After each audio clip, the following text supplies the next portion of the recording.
The last of the Mohicans. The wilderness of colonial America stretched wide in unforgiving, endless forests, rushing rivers, and mountains that seemed older than memory itself. It was a land where nature ruled absolutely, and where survival depended not on flags or uniforms, but on courage, skill, and loyalty. Moving through this vast world were three figures bound by fate rather than blood.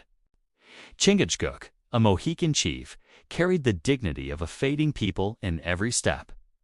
At his side walked Uncas, his son, young, brave, and noble, the last heir of a proud line that had once roamed freely across the land. With them traveled Hawkeye, a white man raised among the Mohicans, fluent in the language of the forest and loyal to their way of life. Though not born of their blood, he was their brother in spirit. Beyond the forest, war simmered. European powers fought for control of land they barely understood, dragging native tribes into conflicts not of their making. Amid this tension, two young women, Cora and Alice Monroe, daughters of a British officer, began a dangerous journey toward a remote fort. The wilderness around them was beautiful, but treacherous, and trust could be as deadly as any weapon. Their guide led them deeper into danger, and soon the truth revealed itself. The path they followed was meant to deliver them into harm. When hope seemed lost, Hawkeye and the Mohicans emerged from the forest like spirits of the land itself. With calm authority and quiet strength, they took the sisters under their protection. The journey that followed tested them all. They crossed rivers swollen with rain, climbed rocky heights, and hid among the shadows of ancient trees. Each step forward carried risk, yet through hardship, bonds formed. Hawkeye found himself drawn to Cora, whose courage and composure never faltered. She was not fragile, but resolute, a woman shaped by hardship rather than fear. Their connection grew not in words, but in shared endurance and mutual respect. Uncas, too, felt a deep pull toward her, not possessive or desperate, but reverent. In his quiet glances lived the hope of a future that history itself seemed determined to erase. Yet the wilderness was not only land and beauty, it was conflict and consequence. The war encroached closer.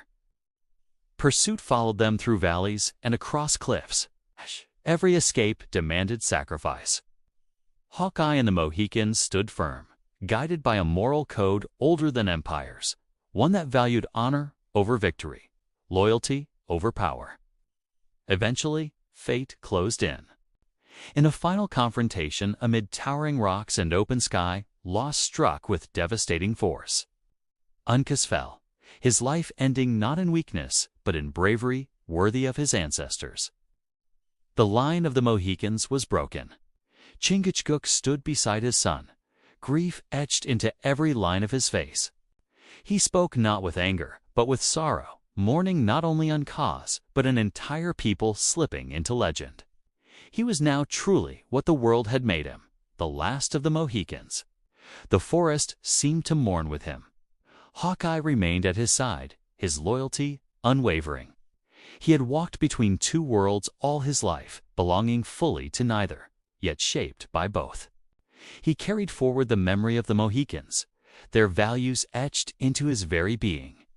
As the war continued beyond the trees, those who survived moved on, changed, marked by what they had witnessed. The land remained, ancient and indifferent, holding the echoes of voices long silenced. Though the Mohicans faded from history's pages, their spirit endured in courage without cruelty, in loyalty without reward, and in love that asked for nothing in return.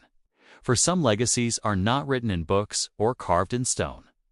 They live on in the wind through the forest, in the rivers that never forget, and in the hearts of those who remember.